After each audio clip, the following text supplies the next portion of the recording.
Depuis des millénaires, nous nous posons les mêmes grandes questions. D'où venons-nous? Pourquoi sommes-nous ici?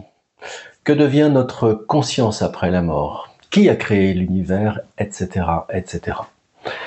Aujourd'hui, dans notre monde de plus en plus technologique, hyper connecté, où la science explique effectivement beaucoup de phénomènes, on pouvait penser que la spiritualité, elle avait perdu de son importance et que toutes ces questions étaient maintenant oubliées, que la religion matérialiste avait tout emporté avec elle. Mais aujourd'hui, de plus en plus de personnes se posent à nouveau ces questions et reviennent vers la religion et vers la spiritualité. Alors, pourquoi justement aujourd'hui assistons-nous à ce retour spirituel? Bonjour, je m'appelle Freddy. J'ai commencé très jeune à m'intéresser à toutes ces questions et au sens de mon existence et du monde. Et je présente maintenant des conférences sur ces sujets depuis un peu plus de 35 ans. Alors ce soir, nous allons nous poser la question de savoir pourquoi ces grandes questions spirituelles, religieuses, reviennent en force dans notre société matérialiste.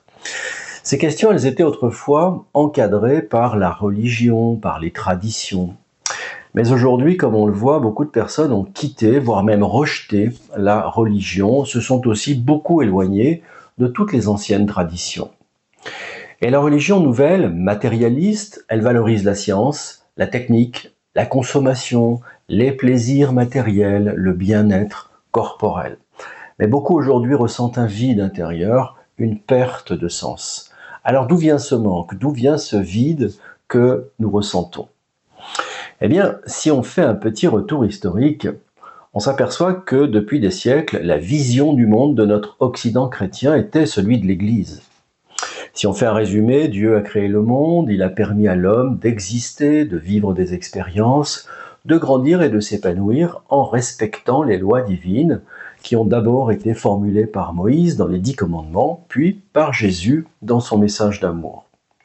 Et Jésus nous invite à veiller, à prier, afin que par nos efforts, notre foi, nous puissions purifier notre âme et regagner le royaume des cieux après la mort de notre corps physique. Et ce cadre, cette vision très simple du monde, suffisait en fait à beaucoup pour comprendre le sens de leur vie, pour satisfaire cette aspiration au sacré, qui, comme le rappelait le grand historien des religions Mircea Eliade, ce sacré qui n'est pas une étape dans l'histoire de la conscience humaine, comme on tente parfois de le suggérer aujourd'hui, mais sacré qui est réellement un élément important dans la structure même de la conscience de l'homme. Un élément donc dont on ne peut pas se libérer sans entraîner de profonds déséquilibres intérieurs. Et c'est ce que l'on constate aujourd'hui, avec l'abandon du sacré dans nos sociétés hyper matérialistes.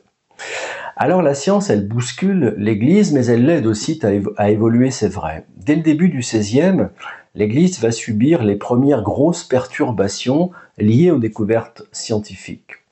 Et en fait, en 2-3 siècles, l'obligeait à remettre en question un certain nombre d'idées, d'interprétations touchant à sa vision de la Terre dans l'univers, de l'origine et de la place de l'homme dans l'univers. Nicolas Copernic, d'abord, démontre que la Terre n'est pas le centre de l'univers, mais qu'en fait, elle tourne autour d'une petite étoile que nous appelons le Soleil, à la périphérie de notre galaxie, la Voie lactée. Elle n'est donc pas un point fixe dans l'univers qui tournerait autour d'elle. Et puis au début du 19e, Darwin montre que l'homme n'est pas non plus au centre de la nature, mais qu'il est en fait un singe qui a évolué. Et il montre aussi que l'évolution des espèces a pris des millions d'années avant d'arriver à l'homme. Il balaye ainsi l'idée dominante dans l'Église que les espèces sont apparues toutes faites comme ça sur Terre en 6 jours, vision qui était liée à une interprétation très littérale du texte de la Genèse. Et puis Francis Crick porte la dernière touche en apportant le fait que la conscience est le résultat en fait du fonctionnement d'un paquet de neurones dans notre cerveau. Alors l'inauguration de la nouvelle science scientiste a bien sûr permis certaines avancées dans la compréhension de la réalité, une meilleure interprétation de certains passages de la Bible. Mais l'idéologie a aussi rapidement rattrapé et même instrumentalisé ces progrès scientifiques pour affirmer que Dieu n'existe pas, qu'il n'est qu'une invention des hommes. Par exemple, lorsque Napoléon demande à Pierre-Simon de Laplace quel rôle occupe Dieu dans ses travaux mathématiques, Laplace lui répond qu'il n'a pas eu besoin de cette hypothèse. Plus récemment, le biologiste Jacques Monod écrivait « L'homme sait enfin qu'il est seul dans l'immensité de l'univers dont il a émergé par hasard. » Alors l'intention des milieux scientistes devient ainsi de plus en plus claire. Il s'agit en fait de détruire la religion chrétienne et avec elle détruire l'idée d'une existence, d'une intelligence à l'origine même de notre univers, et ceci pour y substituer une nouvelle croyance basée sur l'existence de la seule matière totalement dénuée de sens. Alors nous avons bien sûr connu de nombreux progrès grâce aux sciences, mais il faut bien le reconnaître, ça a entraîné aussi une profonde perte de sens, un désenchantement du monde, pour reprendre une expression de quelqu'un que j'aime beaucoup et qui s'appelle John Stone. Et aujourd'hui, nous prenons conscience que nous avons perdu quelque chose. Il nous manque quelque chose, que le progrès matériel ne suffit pas à compenser, qu'il ne suffit pas pour répondre en fait à nos questions existentielles. Ce qui pousse effectivement beaucoup de personnes aujourd'hui à rechercher à nouveau du sens, un ordre plus profond, une compréhension à la vie et à la mort. Et je crois effectivement qu'il nous faut aujourd'hui reprendre conscience que nous ne sommes pas seulement des êtres matériels. Nous avons aussi une dimension intérieure que l'on appelle depuis toujours l'âme, l'esprit. Un esprit qui souvent, je le crois, souffre aujourd'hui puisque nous l'avons effectivement emmuré dans une prison intellectuelle. Et dans cette nouvelle croyance triste et stérile que l'on appelle le matérialisme, eh bien notre esprit souffre, il est en déséquilibre, un vide apparaît qui s'exprime souvent par une sorte de malaise intérieur, une angoisse incompréhensible que beaucoup ressentent aujourd'hui. Et je crois que c'est ce malaise, cette angoisse qui est en train de faire ressurgir en nous ces questions essentielles, les questions du sens. D'où ce puissant retour aux questions spirituelles dans notre société devenue beaucoup trop matérialiste. Le message du Graal est un ouvrage que j'aime citer car il nous aide justement à retrouver du sens.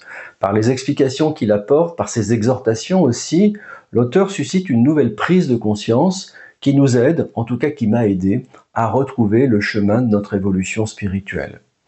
Alors bien sûr, ce chemin ne doit pas à nouveau nous conduire à des croyances aveugles et à des dogmes, mais en fait à une volonté personnelle de comprendre et de nous adapter toujours mieux aux lois originelles de la création, donc à la volonté du Créateur.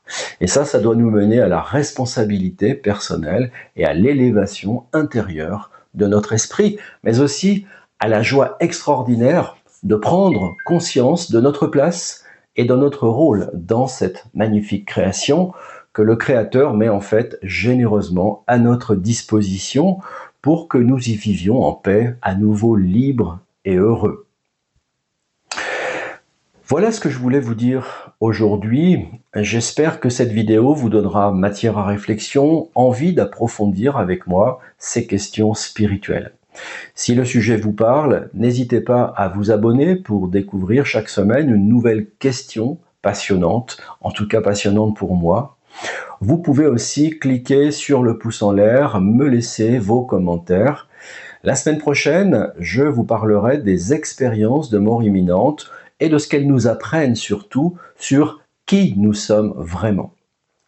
Merci beaucoup d'avoir regardé cette vidéo. À la semaine prochaine et d'ici là, portez-vous bien.